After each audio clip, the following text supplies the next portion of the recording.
don't start it for money, Mm-hmm. because you may not see any money for a good few years. Yeah.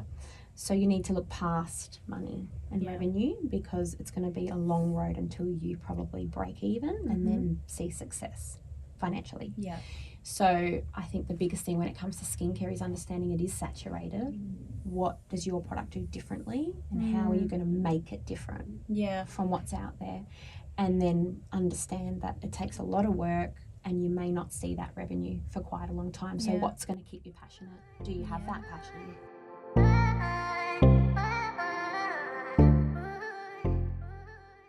Hello and welcome to Truth on a Pedestal, a podcast solely dedicated to talking about how businesses are started and how brands are built. Today I'm sitting here with the absolutely beautiful and very talented Amelia Goff from Fresh Face Skin. Hello. Hello. Hello. Welcome to the podcast. Oh, it's amazing to be here. Thank you for having me. Thanks. Actually, I haven't even introduced myself. Introduce the person. I'm Justine Malone, founder, creative director, and photographer at Malone Co Studio. And this is actually the first time we are in this little studio. We've changed it up, bringing it a little closer to home, so we're a bit excited. Would love to hear feedback on the mood, the style, the audio. We always like to change things up. That's business. It's cozy. Yeah. It is. It's business. It's a bit hot in Gotta here. move with it. Gotta move Change, with it. alter, keep changing. Exactly. Yep. Which tweaking. Yeah, which is what we're going to talk about today, because Amelia runs a skin... Oh, actually, I'm going to let you introduce yourself and what it is you run and do. And then we'll dive in. So I'm Amelia Goff. I'm founder, owner of Fresh Face Skin. We have a skin clinic based in Melbourne, but most importantly, we have our own natural, 100% natural, toxic-free skincare range that's proudly Australian owned and made and available on our website. So I guess I'm an innovator, a skin lover, a people person, and I'm excited to be here. Great. Thank you for I having love me. that. Well, that's why I wanted you on this podcast specifically, because you own a very successful service-based business and an online e-com business. So you're juggling two types of customers, That's right. but underneath the same umbrella. And I think that's just a really great, thing for other people to be inspired by and learn of how you got there. Yeah. I always like to go back to the beginning and know how people are framed. I feel like learning about their journey is just as important about where they are today and then the journey you're on now and where you're going. So tell me a little bit about how you got into starting your own business. Well, how it all began. So, are you Melbourne based? I'm Melbourne based. Yep, lived here my whole life. I guess I've always been fascinated with skincare. I had my first job was in pharmacy. Yep. And, we're like 15, 16, starting to, make our own money. And for whatever reason, I was absolutely fascinated by skincare. Yeah. So from the get-go, didn't know I really had that in me until I guess I saw the marketing. Yeah. And the pretty bottles. Yeah. And started to learn a little bit more about those skincare products that we were stocking at the pharmacy. And from there, I guess my passion grew. But it has been a personal journey. I've suffered from acne. Yeah. So when I was about 13, 14, as a woman, being hormonal and having a lot of gut issues as well that contributed to that, I had a lot of acne, congestion, and it really did take away from my self-confidence. So that has also brought a beautiful touch to the brand and to Fresh Face Skin. But it did all start at a pharmacy. Yeah. And the fascination with skincare initially. And from there, I thought, you know what? I had gotten into HR. Yeah. My dad's always a little bit of a safe person when it comes to jobs. He's a very hard worker, 9 to 5. What did he do? A sign writer his whole life. there But, you go. dedicated his life to his job. Well, I need a new sign. Does it still work? I want to get like a little neon sign. You could organise it, yeah. Okay, we'll organise that. It's all the connections. But, I guess he instilled in me to be a hard worker, work ethic. That's hard work, and it's their generation as well. As Just well, get your the job, baby work boomers, hard. as I like to say, they dedicate their lives to just working and having a family, which is beautiful. Yeah. And I guess I've got my work ethic from my dad. But I was in at HR. I also did opera singing at Victorian College of the Arts. Oh, you know what? I can totally imagine you being an opera singer. Yeah. You've just got this Studied for 4 beautiful years. voice. So it was a weird little start Wow. off because where I am now is so different. So I did opera and I was singing with Vic Opera for a while there. Amazing. And then deferred HR because I was just in two minds. I didn't know where I wanted to go with my career. Yeah. But I think when you're second guessing something, you need to look a little bit deeper and go, if I'm not really getting excited about whatever this Yeah. career is, put it aside. And I'm so glad I deferred and I took a moment to think. And just see what happens. Yeah. Because when you pause that Yeah. and you let yourself open up to other possibilities, that's when maybe some things Yeah. can change. And the skincare just came out of me in the pharmacy. So I went off and I studied beauty, as much as my dad hated that. What do you mean you're doing beauty? Oh no! Because in the It's got a pharmacy, was stigma. it the skincare or was it was more the everything. Makeup, Yeah. it was skincare, it was supplements, it was just a pharmacy. But Yeah. for me, it was not makeup, it was Yeah. never beauty, it was actually skin and ingredients that fascinated me, and packaging, it just Yeah. drew my eyes and got me excited. So I thought, I'm just going to follow my gut and I'm going to do beauty. Yeah. And at that point, I wasn't 100% sure whether it was just skin. So I thought, let's see what Yeah. stands out. And I started my beauty diploma, and again, the skin just fascinated me. So Yeah. the nails, the makeup, all that sort of thing, Yeah. blur. Yeah. And that's where it all began. And from there, I got a job like any, new beginner gets their first job Yeah. in beauty. And it was not amazing because, you're doing a lot of cleaning when you don't have a lot of hands-on Yes. experience. Yeah. Just learning the roots. But again, falling back on dad, Yeah. and just that work ethic and sort of working from the ground up to Yeah. build respect. I Did think you- that's had a massive impact on me. And did you feel the support from him once you finished your diploma and got your job? Did he come around? Yeah, he came around because I think he could see I was so dedicated and committed, Yeah. to really making it work. But it was just a massive shift. 1 minute you're singing opera, then you get into HR, which is a pretty good job, Yeah. a decent job, and then you're doing beauty. Yeah. So random. But yeah, so it started, first job, and the experience and the confidence grew. Yeah. So bit by bit by bit, I learned more hands-on than what I ever learned at school, and Yeah. I think that's most jobs.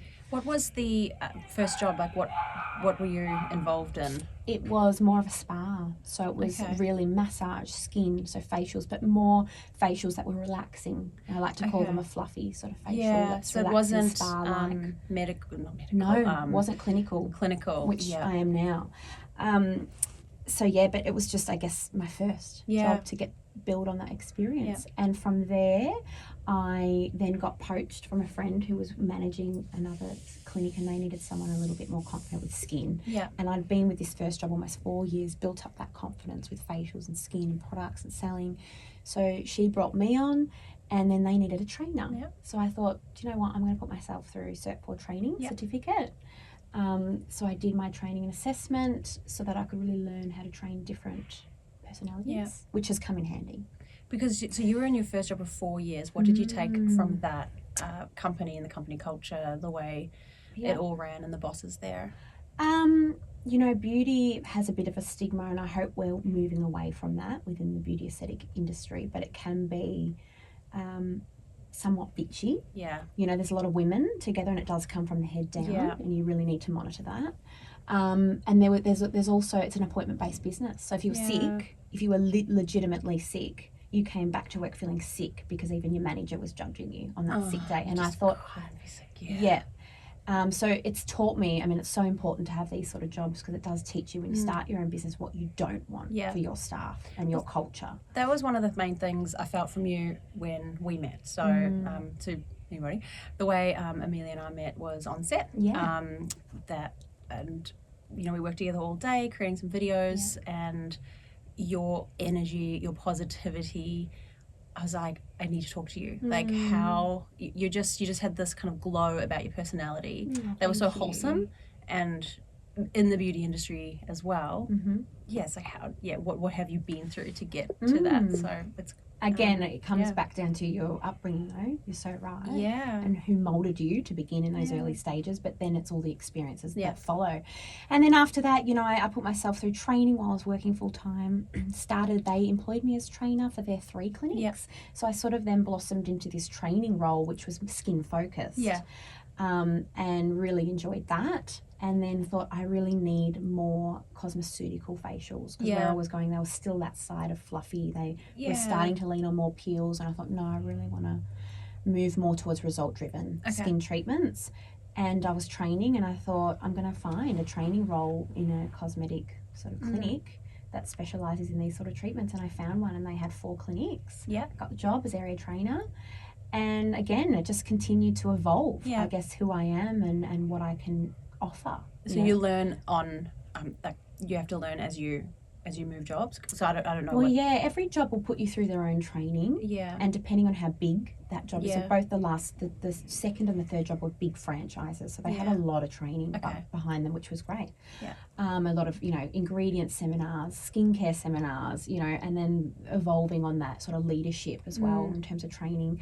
So I learnt a lot in regards to obviously skin treatments that they offered, so laser, IPL, chemical peels, that little bit higher edge skin needling. Max RF, which was, radio frequency and skin needling. So a little bit more on the result driven side, and then stayed with them another 3 years. But again, learnt so much about the culture that I don't want. They were two business owners that were very money savvy. Weren't, beauty professionals, aesthetic professionals themselves, so had very high expectations, but had never done the work. Yeah. And I think that's a big thing too.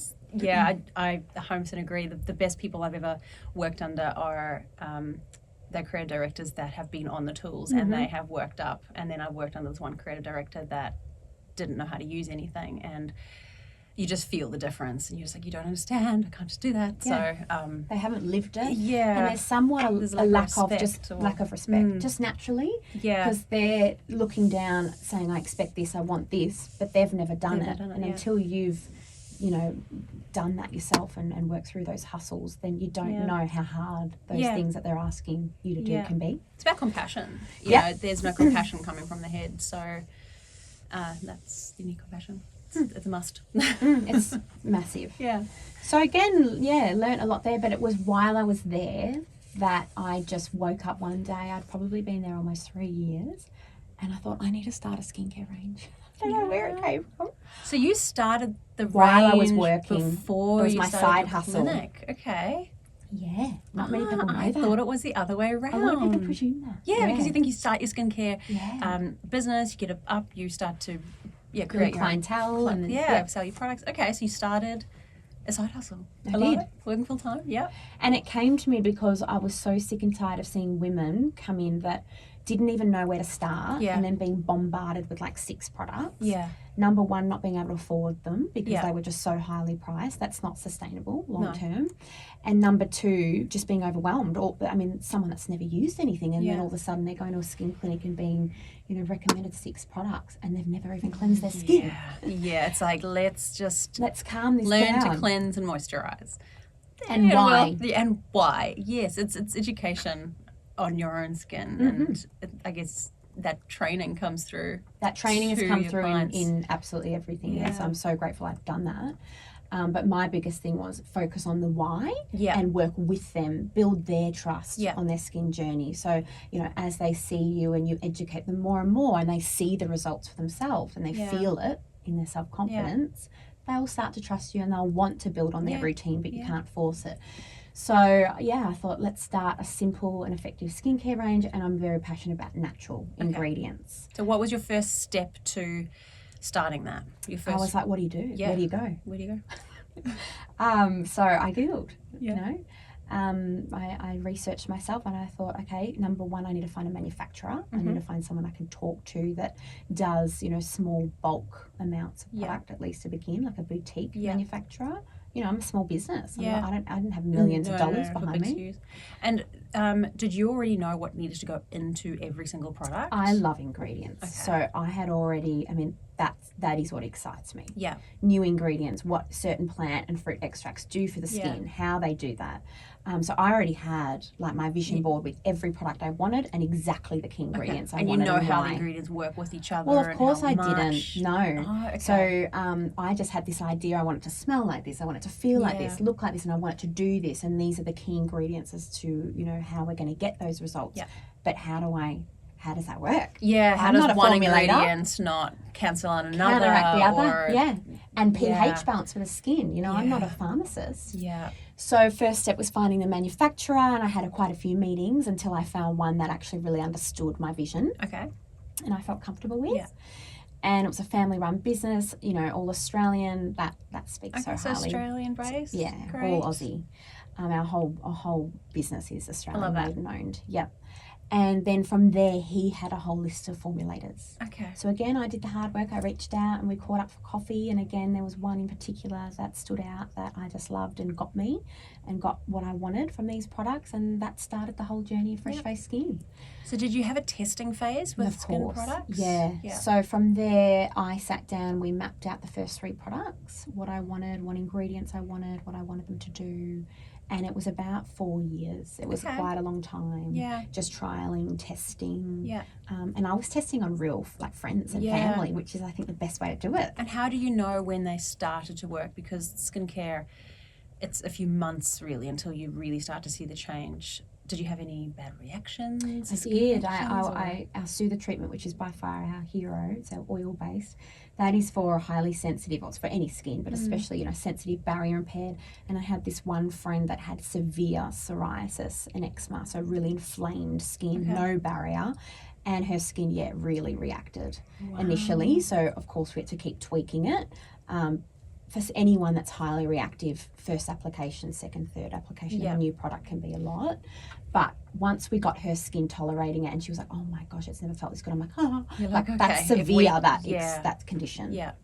So it was fun. It was a fun period. Yeah. And because I was working, I was sort of putting my energy into that on the side. It was giving me life. And then I was going to work, I was getting my money and I had my routine. And it worked really well, chipping away. And because it takes a while, like you do a trial and then you go back to work and wait a few months. Yeah. And then you get your results, you go, okay, we need to look at the formulating. Yeah. Wait, it's like there's so much time that almost having a full-time job probably kept you sane through it because 4 years is a long time. Yeah, and it's a lot of money too. Yeah. With every formulation that had to be redone, there's more money, Formulators are on average $150 to $300 per hour. Yeah. And it can take hours and hours to reformulate a product. So when you do that many trials, of course, it adds up. So it was good. It was good having a job and, like you said, having that distraction.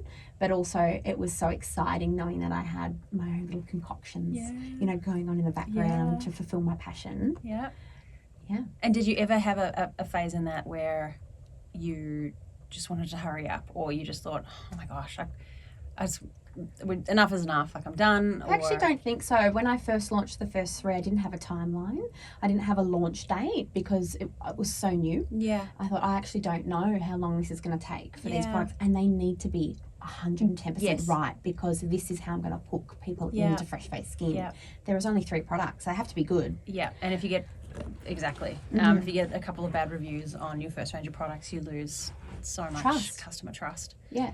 100%. So it took time and I was really patient with it. So it was a really exciting journey. And then eventually once we got, the texture, the smell, the people that were trialing them, the models were saying it felt good, it absorbed well. And then obviously it was giving them results. Yeah. The acne was a fun one because acne is so angry. So to see that calm over just, 4 days use, 4 or 5 days. Serious? That was really exciting. It's like, wow, it's actually really doing wonders, Gosh, because I actually, I'm not even embarrassed to say it out loud, but I had adult acne when I was Shouldn't about be embarrassed. 22. Well, not now because it's not there. Like, I'm just fine. It's a good story to tell, but I had adult acne when I was about, it was like 22. It was just after I moved to Melbourne, and I don't know if it was the stress hormones or something, but it broke out so bad. And one day I went home to New Zealand and I was just in tears. And my mom was like, are you okay? She's like, and I said to her, I literally look like I have a beard. Like, I have so many pimples. Like, I'm so devastated. I would constantly wear makeup. I didn't like to go to the beach because I had to wear makeup on all the time because it was so bad. And this is, in your early 20s when you're having fun and stuff. So I went to a skin person and I don't know what products I tried and she was like, we're going to do this. And it helped a little bit, but it just didn't go away. So I actually ended up going on Roaccutane, which is really bad for you. It's something you shouldn't be ashamed of, though. No. I feel ashamed, and I'm like, well, if your body needed that, and it's all about your sebaceous glands and your oil. But it was a long time ago, so maybe the products weren't as great. But possibly. I don't know what you were using, but the way we treat in salon, which is going off track, but it's very topical. Yeah. Obviously, you can get so many benefits from applying skincare daily and ingredients and feeding your skin. I say it's about 70% of your results, morning and night. But what really works is obviously getting your treatments, your PT workout, and working internally. Yes. That is so important because, you know, majority of skin conditions come from the gut or the hormones, either two. So until we start to really look at that health and work on that health, and of course I'm not a practitioner that focuses on that, but we refer many to naturopaths and acupuncturists, but we also have a range of really great supplements to give clients relief instantly and initially before they can afford that journey as well. But it's so important to work internally and externally. But you've lived it, so you know it's exactly how much it can really deflate you. In every way. So it's a powerful business because I really feel like I've got such purpose in what I do because until you've really felt acne or any inflamed skin condition, anything that's giving you, you know, confidence lacking, you know, your confidence and it's getting in the way of your everyday life or you're relying on makeup. Yeah. That's another thing, just to leave the house. Just to leave the house, to go to the beach. Yeah. Until you've lived that, you don't know how much, you know, skincare or results with skincare can mean. Yeah. And you said you had acne as well and friends with psoriasis. So you said something there like you have a purpose. You're not just in this to... Money. It's not just money for me at all. Change lives. Yeah, change lives, give them some... Build confidence. Yeah, bring self-love back to someone when they look at themselves every minute of the day. Let's be honest, we look at ourselves in every reflection. We're all pretty vain. That's just human nature. I know. But how good is it when you look and you go, oh, himself. There's reflection. Strutting by, it's sharp. Good on him. But yeah, so it was a real journey initially. And, you know, now we've got 13 products. I know. So. It's an array. I'm so excited about it. And so you launched with 3 products. What year was that? 6 years ago. Okay. Whatever that was. We just had our 6th birthday in August, the 19th. Congratulations. So, yeah, we launched 6 years ago, just over, and that was just the Healer treatment, Soother treatment, and Reverser treatment. And initially, those products were designed to work as a serum and a moisturiser in one. Okay. Which is where I felt we had a little bit of a niche in the industry. Yeah. So again, bring it back down to simplicity, which I wanted for my skincare. So something that was really simple to use, that worked on correcting the cells and the function of the skin. So had the ability to absorb to those deeper layers, but also worked on barrier, which is where, you know, that hydration and moisture support comes from, that external shield of protection. So yeah, we had the 3 first products and they were a hit. And you launched direct online straight away? Did. Yep, and that was kind of early e-com. Yeah. Well, mid. Yeah, six and a half years ago. Yeah. And I mean, I didn't have the money behind me to spend on marketing. Yeah. So I just sort of learnt Facebook ads and Instagram ads. I wasn't great at it, but it was okay. And then the website, obviously, I had my professional website, who's now my marketing manager, work on all of that. And she obviously did the branding for the products. Yeah. So she took care of that. And I think that's creative important. And marketing. Oh, she's amazing. Amazing. And she's so passionate about Fresh Face. She's just, she's my right-hand woman. But I think it is really important you rely on those experts. Yep. And so you built it into Shopify? Or what did you Shopify. Okay. Although originally it was WordPress. Yes, because Shopify wasn't really huge about 6 years ago. And WordPress is a little bit not as easy, user-friendly. Doesn't look as great as Shopify. Sorry, WordPress websites out there. Well, you can make them look great. It takes a lot of effort There's not to many make them look templates fake. and things like that. Yeah, but Shopify, they've got it down packed now. You can really make a good site. Yeah. At low cost, which is great. So we did that, we redid the whole website in COVID, which was good. We sort of made use of the time. Yeah. And relaunched the whole new site. So at what point did you feel that your 3 products was ready for a 4th and they were making enough money you saw this business growing? So what I did initially, before I launched the 3 products, I actually left the clinic I was working at. Okay. I'm very loyal and I do right by business owners, and I never wanted them to think, oh, she's got her own skincare range and she's working in our clinic with other skincare and maybe she's talking to clients about that, you know. I didn't want any of that. Okay. So I wiped my hands and I left and I launched the 3 products, and obviously I had a mortgage, I have bills, so I got a job with a chiropractor. Okay. 2 days a week, being his little PA and receptionist. Sometimes you have to take like a sidestep or into a different industry, like you did. I didn't want a to be conflict able of to- interest. Yeah, and I think that's really, it's about being loyal as well. I didn't want to lie. No. And I also didn't want that in the back of, you know, my boss's brain. Oh, well, she's got her own skincare range. When's she going to leave? Or what is she saying to clients and other staff and things like that? So I thought, no, it's easier for me to just wipe my hands in the beauty industry right now and focus on online without feeling nervous or anxious about any other conflicts around beauty. So I worked with him, and he was well aware I had this. Yeah. And I only was with him for 10 months because while I was with him, I'd probably only been with him 4 months, and I was like, not even 4 months, maybe 2 months. And I was like, God, I'm missing treating. Like I got this, I'd only not been working maybe for like, because I took a bit of time off before I worked for you, maybe like 5 months I hadn't been working hands-on. Yeah. But I missed it. Like that's my true love as well. Yeah, you did, because working as like the PA and the chiropractor, I've been to the chiropractor many times. It looks like a very quiet job. Well, he was so busy. Yeah, but you're very much at your desk by yourself. Like you're not attending to people, and then it's an online business. So again, you're on the computer attending to people, and you seem to be very, very much a people person. So I missed it. And I missed the interactions like with clients that had those concerns with their skin and seeing the journey. Yeah. So I thought, stuff it, I'm going to hire a room. And I went to a hairdresser that had one, you know, a room for rent. Yeah. And I rented it, and I had not one client, not one. And I thought, and this was just with the 3 products, and I thought, I'm going to start treating again, and I'm just going to see what happens. Yeah. So I took the leap, set it up. My beautiful husband decked it out for me. Such a support from day one. And they had a few in-salon clients that were hairdressers they'd talk to. They'd get them in. And it was so, now I look back, I'm like, it's actually quite crazy and incredible. But I put so much of my education into my treatments, my passion. Yeah. So always allowing that customer to understand why I was doing what I was doing in the treatment, how it was benefiting their concern, and then working to their budget and how simple they wanted their skincare. I had my 3 products, and I was stocking a few other products from other brands. And over like 3 to 4 months, I was booked out for like 3 months, like ahead. Amazing. And I just said to the chiro, I've got to go. Like, thank you so much. But it was only like 10 months. He was like, damn it. Sorry. And then I jumped straight into full time there. Okay. And then probably another good 5 months after that, I thought, I can't keep doing this. I was working like 6-day weeks, 10-hour days. And I had the online. So I was running on to the post on my lunch break, posting orders, packing orders throughout the day in between clients. Answering one woman emails. show. Everything. And I thought, I can't keep doing this. So, you know, I reached out to a girlfriend, and we brought one more girl into Fresh Face, which is how it all started. But I didn't have the cleansers then. That was your question. So it was quite a little journey before we started to evolve Fresh Face Skin, because I started treating, and that had taken off. And then that was also your baby as well. Yeah. Which I didn't expect. I just didn't expect it all to happen so quick.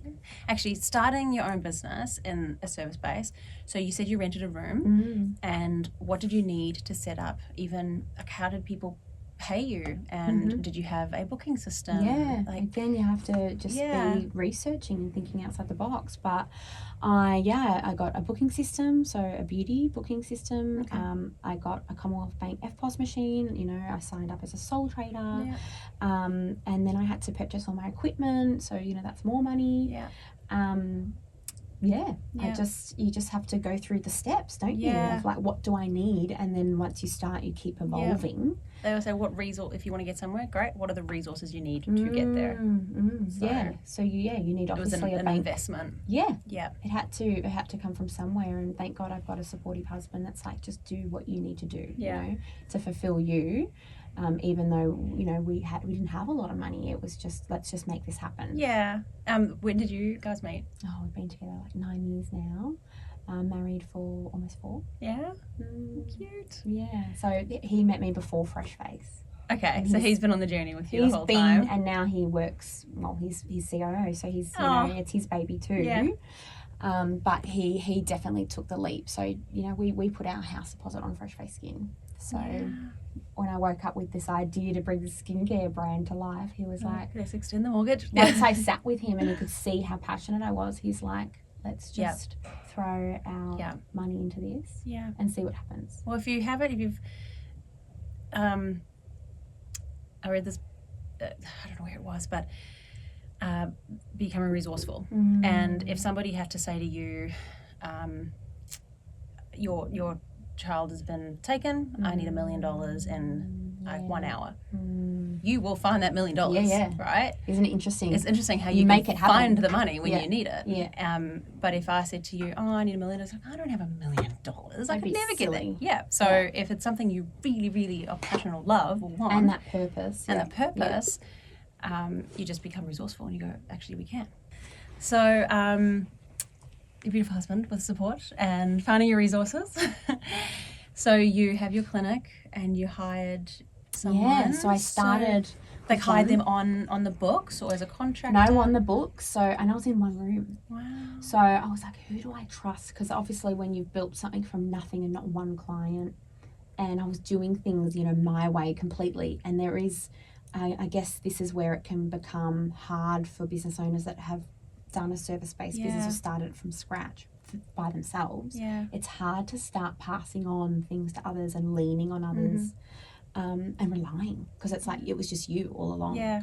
So it's been a bit by bit journey, but I hired a girlfriend, Claire, who is an amazing skin therapist who I had worked with. And then Claire, the model. Wow, she was your first ever. First ever. Wow. And I thought, who would I trust, like, with my clients, and who has the same purpose and passion as I do? It was only Claire. Yeah. And she was on maternity leave from another skin clinic. She'd left where we were together. And I just reached out and I just put it out there. Yeah. And I just said, you know, you can do whatever hours you want. I'll make it work. Yeah. Pay you what you want. But because I trust you. Yeah.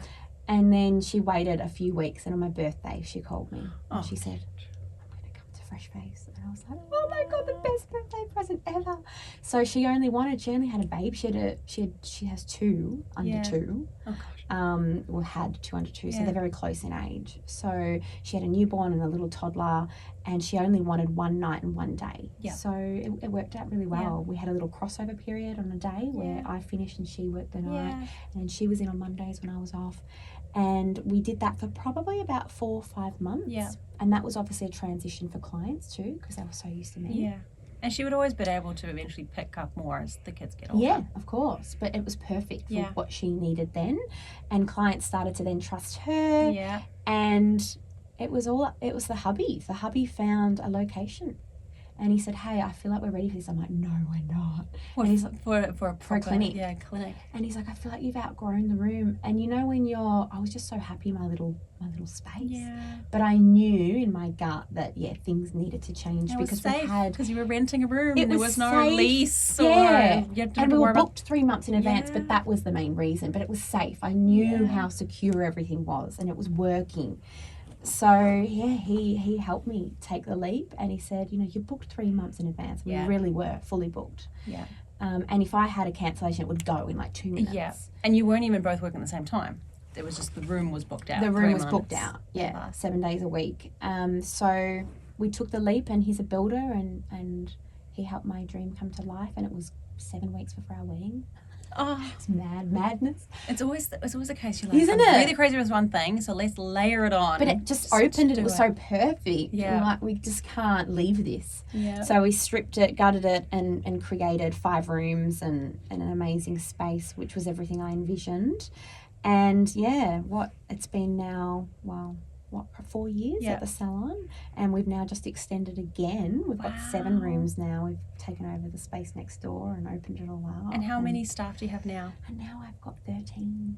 Wow. And so, in how many years? It's been 4 years at the clinic. 13 staff. So how did how did you grow so fast? To me, that's fast growth. Yeah. But how did you confidently grow so fast? How did you know it was the right time to keep bringing on more staff? It's just I've just got this, I call it my gut, but I'm now calling it like my awareness, my higher self. I've just always leaned into deep feelings. Okay. And once Claire started, obviously I had this big space. I thought we've got to hire someone because look at all these rooms.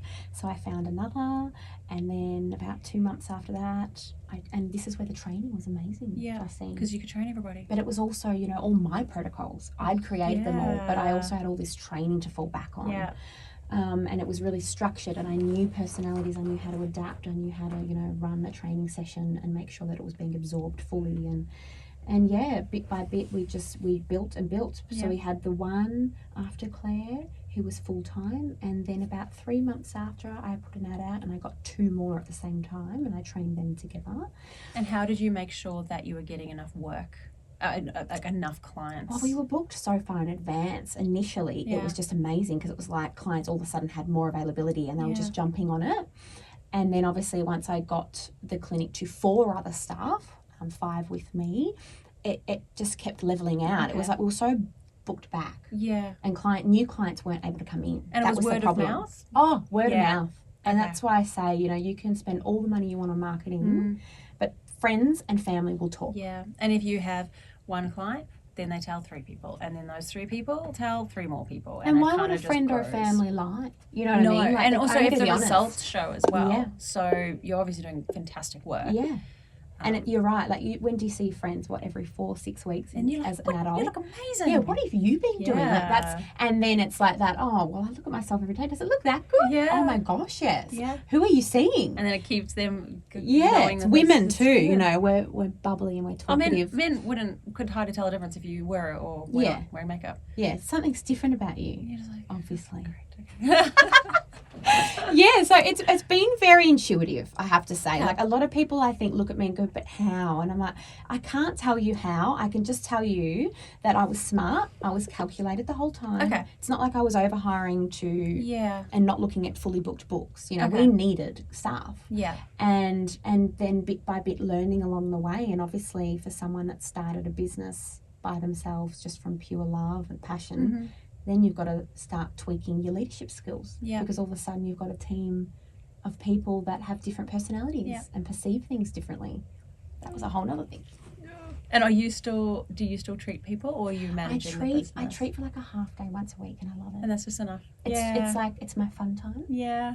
but it's enough for me to be hands-on still in the business, to sort of see how it's all flowing, Yeah. to get direct feedback from clients and sort of hear the girls.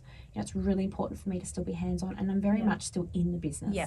Like, I'll actively do training sessions, and we do, you know, I do one-to-ones with my managers every week, you know, so I'm there a lot. Yeah. But hands-on, I think, is still a really, really important thing for me, and it's my love. Yeah. What is your baby? It's my baby. Yeah. And so you said your husband is the COO. Yeah. Now, how did he go from being a builder to working in business, I guess? I know.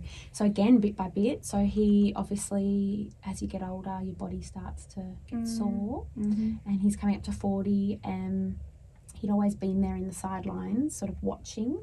And then over COVID, he started doing the books for me because, You trusted a builder to do your books? well, he'd had three other building companies. So he Okay. had his own teams and staff, and he'd worked with Xero and accounting Yeah. software, and so he was perfect. It's good for me to initially learn it, but I hated Yeah. it. That's not what gives Yeah. me life, Justine. Every not- time I have to, I I'm don't not know a how many reports things I girl. have to reconcile on Yeah. my Xero account at the moment. Yeah, it gives you anxiety. It's not my thing. Mm. So Dan said, let me take this on for you as the team started to grow, Yeah. and, you know, for tax and things like that. So he started to work on the side, sort of paperwork, admin side of the business. And then, the last year he's been working for Fresh Face Skin. He took the leap, and he was nervous at the start. So basically his body's sore. Yeah, but He's his like, face what is am I beautiful. going to do? Sure, Yeah, his skin face is has flawless. never Yeah. looked better. He's like Benjamin Button. He's like winding back all the sun damage and Love the it. dehydration and Love it. dryness. But he's like, what do I do? You know, what do you do as someone that's always been hands-on when your knees and your back are starting to really get sore? Yeah. I said, well, you can always come and work for Fresh Face. Like, we do need you more. Yeah. And look, he took baby steps. He started like maybe 2 days a week, and then he was still helping a lot of friends, like as a subby. Yeah. And then he took the leap after COVID completely. Okay. And look, that's been another journey, because how many people work with their husband every single day and live with them? How does that go for you guys? Yeah, it was a lot initially. We're very compatible, but when you're literally in a working space all day with your husband, and then you go home together. So we've got a factory in our office, so it's great to be able to leave home and go there. But yeah, it's just us. Yeah. You know? Yeah. So we've had to put some boundaries up. Okay. So when I'm in work zone, Dan's a bit of a talker. He knows, like, do do you have a minute, or can we have a meeting in 30 minutes? Yeah, it's like, I'm not in wifey zone right now. I'm in girl boss mode right now. Yeah, and I'm getting stuff done. I'm in the zone. It's like, don't touch me. Yeah, I'm in girl boss mode. Yeah. So we've had to like learn our cues, which we've spoken about. We have weekly meetings now where we plan our week ahead, and then when we shut that door of the office, we go home. Yeah. And that's been a big thing, not talking about it. Yes, not talking about work at home. That's really hard. It is hard. Because it's in your head all the time. There's always something popping up. But you don't want that to become your relationship. You have to be really careful of that. Okay. And where do you see the business? Because it sounds like it's growing. Is it still growing? Or is there a size that you want to keep it at? What's your dreams for the future? I think my dreams are just, you know, growing this brand and making sure that we continue to build confidence in people, you know, and in a way that's honest. Yeah. You know, in its claims, but also what we practice, how we talk to our clients. And it's a safe space too. Unfortunately, I feel like there's a lot of clinics out there that are so overwhelming. Yeah. So I don't really have a cap. I just want to grow this business as much as it needs to be grown, you know, and received. Yeah. And your products and your clinic are under the same brand. I always love to dive into branding. Yeah. What can you tell me about like your brand and how you push it out there? So I talk a lot about my brand. I think one thing that I think you should be good at as a business owner, especially a hands-on business owner that's more service-based or has a product-based business, is to be able to talk to camera. Yeah. I mean, I just love it. Yeah. You're good at it as well. But it's my passion. Like, I love talking about my love, you know. Yeah. But I'm on social media a lot. So, you know, over the years I've done a lot of educational videos, which people love, you know, on how acne's created, on how inflammation's created in the skin. Yeah. Whatever it may be, how to, you know, improve that internally and externally so that they walk away feeling a little bit more empowered on their skin journey. So that's been a really big part of my whole journey throughout Fresh Face Skin. So education is definitely a major pillar in your branding. And in online and in the clinic. Yeah. Major. And I think that's, again, where all that beautiful training comes from. You know, I had a passion for empowering not only staff, but clients and customers as well. So I very much project that on our social media accounts. Okay. I'm very hands-on with that. And I think also just education in regards to ingredients as well, which people find quite fascinating, breaking down the stigma around skincare and you know, being that a little bit more real and relatable as well. Because you showcase a lot of like real skin as well. And so you're saying education, the ingredients. So from a branding point of view, it's not always about the end result, this is what we look like, but it's about a journey. I guess education. And making it real, because you know, sometimes the skin will purge when you try skincare for the first time, and no one talks about that. It's normal. You know, active ingredients will stimulate the cells, and we can have, you know, a lot of bacteria and congestion come forth, but it's a good thing. It means the skin's moving and it's energized. But no one talks about these sort of things. Usually you do it and then you get a reaction like a purge, and you're like, I'm going to stop using that, but you need to get through that for 4 to 6 weeks. So it's just being real in regards to those sort of things, what to expect, you know. It's not like you start a whole skincare routine and in 1 week you're like, my skin's never looked better. It's a commitment, you know. So I think just being really real in what we project. But using, you know, Meta and Instagram and Facebook for our ads has been amazing. Okay. And that's primarily for the products, not for the service. Yeah. The service-based business is just word of mouth. It's insane. And how do you feel now? A couple of questions on the launching a skincare range about people that launch, but they haven't gone through testing phase, but they know that they've gone to a factory. They said, this is what I want. Somebody else kind of puts it together and they brand it well. Which could be how many skincare out there. They're just skincare brands are just dropping. Like, I personally feel yours, coming from your background, supports it, and the fact that when you talk about your products, you can name every single ingredient and say every single thing that happens. So it's a layer of strength on your brand. But is there like a danger for people with you know, trying skincare products that haven't been skin tested, or is there some sort of safety that they need to go through to make this sure is why it's hard, the industry, you know, because it is saturated and you don't know who to trust because marketing's amazing. I know. And it does pull on vulnerabilities, you know, especially when it comes to skin. If someone has acne, they're vulnerable. Yeah. They're desperate for results. Yeah. So, you know, creating this false vision and then including ingredients like benzoyl peroxide that just strip the skin, but they don't know that that does that and what the long-term effects are. Okay.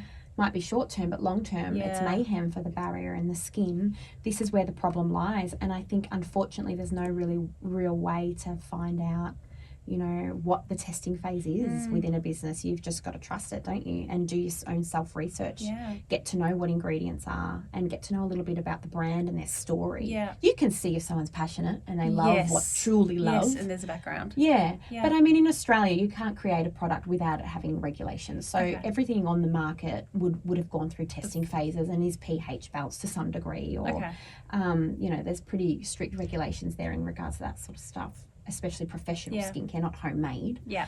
But yeah, it's hard. I think consumers are getting more savvy for this exact reason.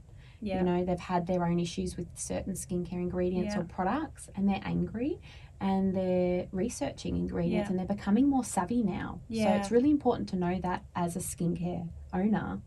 To show your education, to show that you know your product and what it does. But it doesn't worry me because there's probably some people out there that are like, oh God, like I've got to start talking more about ingredients and I don't even know my products. Yeah. But for me, that's just what I love and it's second nature. So that doesn't worry me. And you know, next year we're actually going to start testing our products so that they're all claimed. They're actually fully backed. They've got scientific claims, legal claims behind them.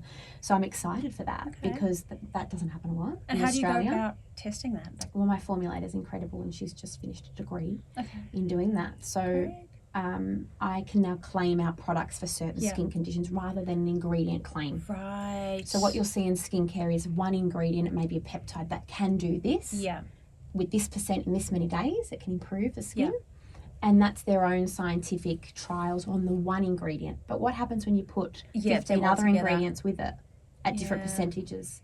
What does that claim still lie there? Is it still honest? Is it working it out or is it? Yeah. Okay, so or does it enhance it? Do you know what I mean? So that's going to be exciting. Okay. And where do you see the skincare product industry going? I think I do feel like skincare is becoming more simple, which I love. Yeah. I think people are now understanding that less is more. Mm-hmm. We don't have to, you know, put layers of vitamin C, vitamin A, all these different actives, AHAs, BHAs on the skin because long term it can impact that barrier. I think people are becoming a little bit smarter around that. So they're probably more pulling back and focusing on hydration and moisture and barrier, which is what my brand is. Yeah. But I do think people are becoming a little bit more, okay, let's not layer so many actives because I feel like short term it did some changes, but long term I've got reactiveness and inflammation and sensitivity coming through and they're learning from their own experiences. And, you know, TikTok and Instagram, they're losing trust because they're putting so much out there that's not backed. What do you mean, as in there's so much content? Yeah, so much content that's false, you know. So what is your opinion on UGC with products then? Because there's some products that are very easy to showcase, like a hair straightener or the halo hair, which is like here it is on off. But with skincare, there's a lot of I'm rubbing it on my face, look, I'm beautiful. Before and afters. Yeah. You know, they are what will sell a product. Yeah. But it's hard to get them on ads on Instagram and Facebook now. Oh, wow. Really highly monitored. I think the TGA, just more the medication or the supplement side of things, is running into skincare.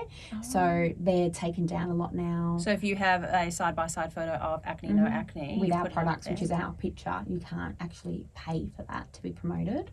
That's bizarre. So is it because people will just fake it and put fake? Yeah, I don't know. Maybe there's no way they can guarantee that that's their picture.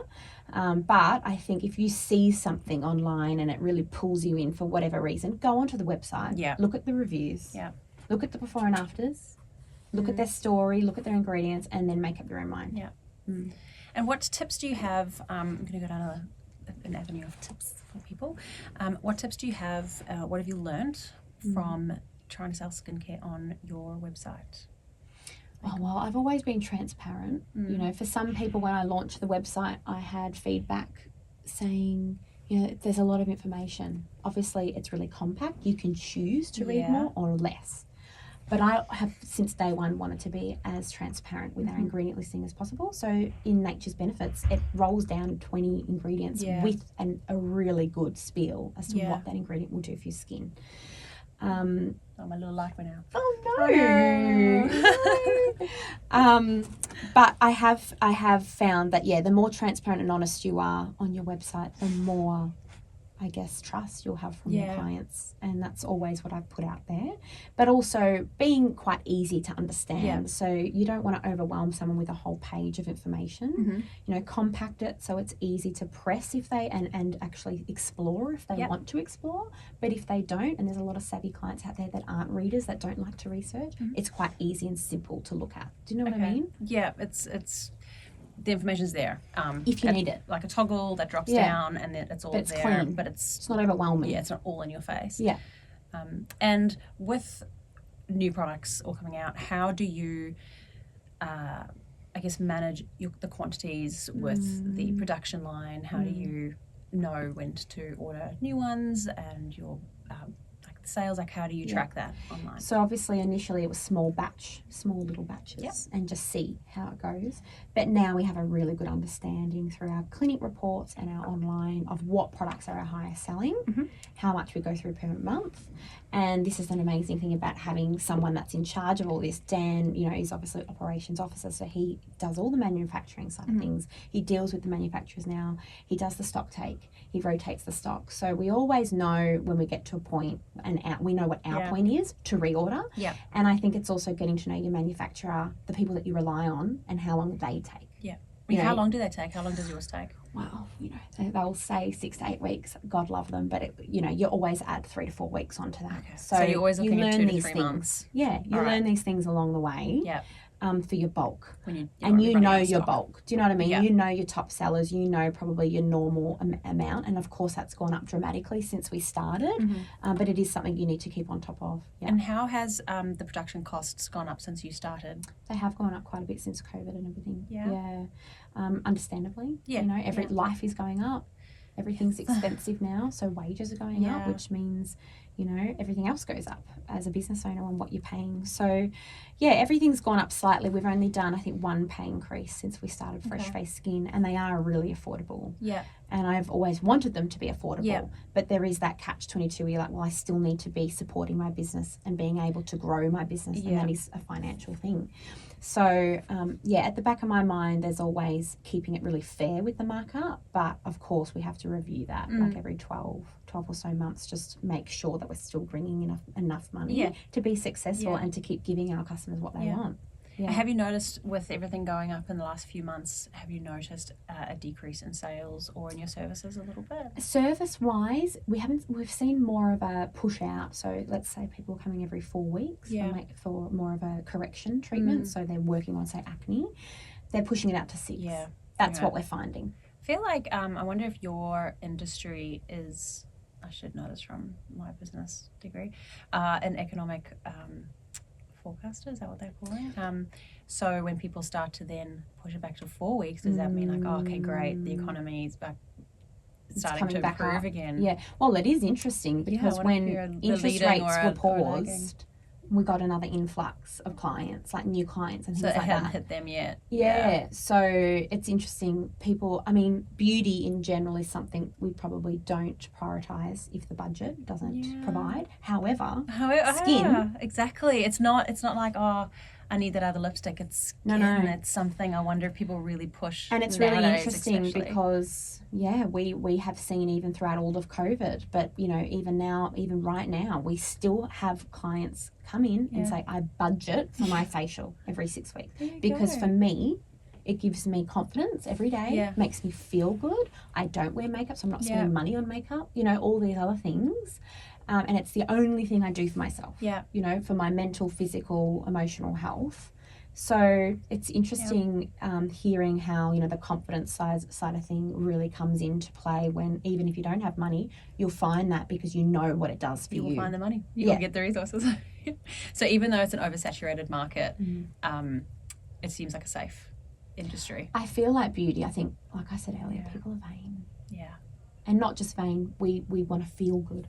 Yeah. And unfortunately, your skin is your first point of contact. It just is. Yeah. When you look at someone, you look at their face. You do. So if you have a condition that's taking away from that confidence and taking away from you interacting with people, that gets in the way of your entire life. Yeah. So for a lot of people, once they see the results, they don't want to let that go, because that's a lot of what brings them such joy. All right, so looking into the future, before we started the podcast, I don't know if you want to talk about it, mentioned that you are speaking with like a coach, not like a mentor at the moment. Yes. And I love that, because I've heard so many times that business owners, CEOs, everybody needs a coach. Not everybody needs one, but a coach is so good, because who do you look up to? You're the trainer of everybody, and everybody looks up to you, but who do you learn from? And who do you lean on? Who do you lean on? Who do you buffer your ideas?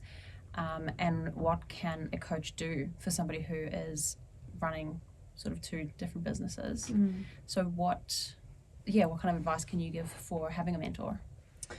Well, for me, it started, I've had my first mentor about 2 years ago, and Gree.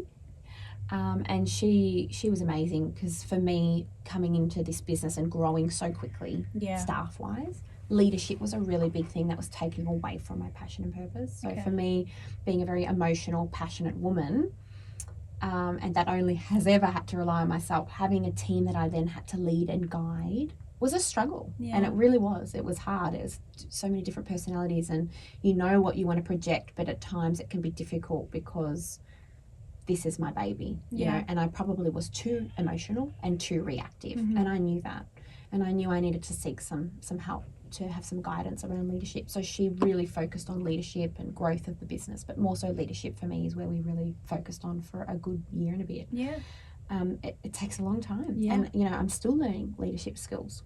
So so you were with a coach you were with her for a year and a half? Yeah, almost 2 years, and that's been a beautiful journey, because what I've implemented now, which is why our team are so successful, and we have had a team for such a long period of time, our culture has improved so much, is because of her. These little things that I implemented and followed through on. And I think that's the important thing when you have a mentor. You don't just sit there for an hour and a half, however long it is every week, and talk and get advice. You need to do. It's a lot of you need to then take action. They make you accountable. But there's a lot of people out there that maybe lean on them but don't action as much as what they should be, and it's really important that you take as much as you can from those sessions, and the more you can action, I think the quicker you will grow, and you may not need that mentor for as long, or you will grow into another mentor, because you've succeeded in that area and you feel confident in that area. So I then reached out to my current mentor, because I just felt this need to. She doesn't really talk about mentoring, but I found her, and there was something about her, and it was a very interesting first catch up, because I had all my reports, all my goals, everything ready for my business mentorship, and for a long time I felt I'm losing myself. You're losing my identity, your authenticity. I'm losing Amelia. It's merging into Fresh Face. That's really good that you had the intuition within yourself to realize that. That's really good. That's for a long time I thought, this is not my life. And if I can think about a world, or my world, without Fresh Face Skin, that gives me major anxiety, and actually that's not okay. There's more to life. So I knew that, but it was really interesting, because I thought, this woman's got an amazing international business. I thought she just, oh my God, there's something about her. I look up to her, reached out, and it's all very spiritual, personal growth. But I would have never looked for that, Justine. So it's interesting how these things happen in the universe. And it's when you need it. Because Yeah. if you met her 6 years ago. Oh, no way have I been open to all of this. And the stuff that I'm learning, it's already making a major impact on me and my everyday life, because I'm now looking at my to-do lists, which are never ending, because I'm a busy mind. But I'm looking at them and I'm thinking, is that needed today? Like, do I need to stress myself to get that done today? What can I delegate? What can I only do? And what can I do for me? In my day, so that I don't get home and think, what even happened today? I have some beautiful moments of truth, for myself. You feel like you haven't run around all day and going, I still haven't finished with my day. I've got all these things to do. And it's a horrible feeling when you get home and it's almost a blur. Your day. That's not okay, because you just weren't ever present, not for 1 second. So, yeah, she's teaching me a lot, and it's interesting because, of course, she's an amazing business mentor too, but she's going to let me know when I'm ready for that. Yeah. And it's really nice for someone to say, no, we're focusing on you. Yeah. And when you're ready, when I feel you're ready, we'll then move on Yeah. to the business side of things. But, you know, your business is blossoming. Trust that. Yeah. Let's focus on what you need right now. Yeah. Because I do need, and I need that. Yeah, and you feel, that intuition feeling of I need to just ground myself again. Because if you don't, you lose yourself. And it's so much harder to come back. I need to understand. I need to remember who I am. Yeah. And I always bang on about authenticity, and the most authentic people, there's two types of people. There's ones that are really successful and they've just been authentic to themselves, and it doesn't matter how many times they've failed or been shut down, they've just like kept being them, and they end up being super successful. And it's like Oprah, R.K. Rowling, they got rejected so many times. And then there's the copycats, and they say, Oprah's doing that, so I'm going to set a stage up like that. I'm going to talk about the same topics. I'm going to have the same, try to have the same personality. Why aren't I successful? Because you're not being authentic to yourself. So and you probably don't know who you are. You don't even know who you are. Yeah. So the most successful people are usually the most authentic, and they find it. So it's, well, so I call it your inner fire. Yeah. You know, and everyone's got a fire, but I'm not sure if everyone's is lit and how big it's going, you know, how big that fire is. But there's a fire in everyone, and if you learn to listen and lean into that fire, that passion, you know, you can really project that onto what you want in your life and if you have a business. Yeah. And if you're feeling lost, just stop. And hence why I coach. I thought I'd bring the topic up as so important. Has your coach helped you realize what you've wanted to get in your businesses, the one that you worked with for almost 2 years? Like, you say a goal, and then after you say it, you're like, actually, I don't want that. I thought I wanted that, but saying it out loud to someone who's going to make me do it or help me get there, it makes you realize. Well, I think it was interesting because when I first had my mentor, it was more about the struggles with leadership, which was pushing back from my ability to grow. Because when you're not working well with a team, or the team's not working well together collaboratively, then you can't expand because you're at your limit. You don't know how to guide and lead them, and that's really important. But once I sort of worked through that, and I feel like, you know, that leadership is something I can feel quite confident and strong in now. Yeah. Of course, I'm always working on it, but it is becoming easier. That has now, I guess, gotten rid of that cap that I had on myself for the clinic to expand. Yeah. Because for me now, leaning and trusting on people and finding the right people and leading them the way I am, I can see it expanding. And now with this next level of mentoring, I can then see myself expanding, but without losing myself and without adding to my anxiety and stress, which is what I'm trying to work on. It's almost like let it go to grow. And trust on people too. Really trust on the right people. Don't be a control freak. Yeah. Every business owner is a control freak. We are. We are. Because it's our baby. Am I a control freak? Looking over Anya in the corner there. You know, because we look at it, we're like, oh God, I wouldn't do it like that. Or why are you doing it that way? And it's really hard, you know. When you've built a business from nothing, it's hard to just not say anything, but you need to learn to not say anything. Because you need to learn for people to make their mistakes, reflect on it, work out what they would do differently next time, and just be there to guide that process. Do you know what I mean? Rather than micromanage it. Yeah. Well, you can only do so much, and if you had to suddenly switch off from work for a month, the business needs to keep running. So you need to create a business. That's a successful business. Exactly. You need to create a business that keeps moving even though you step back. So it's important. Well, I'll finish off with some piece of advice from you. So any advice to anybody who is wanting to start a product business, specifically in the skincare industry now, like in today's climate? Well, don't start it for money. Because you may not see any money for a good few years. Yeah. So you need to look past money and revenue, because it's going to be a long road until you probably break even and then see success financially. Yeah. So I think the biggest thing when it comes to skincare is understanding it is saturated. What does your product do differently, and how are you going to make it different from what's out there?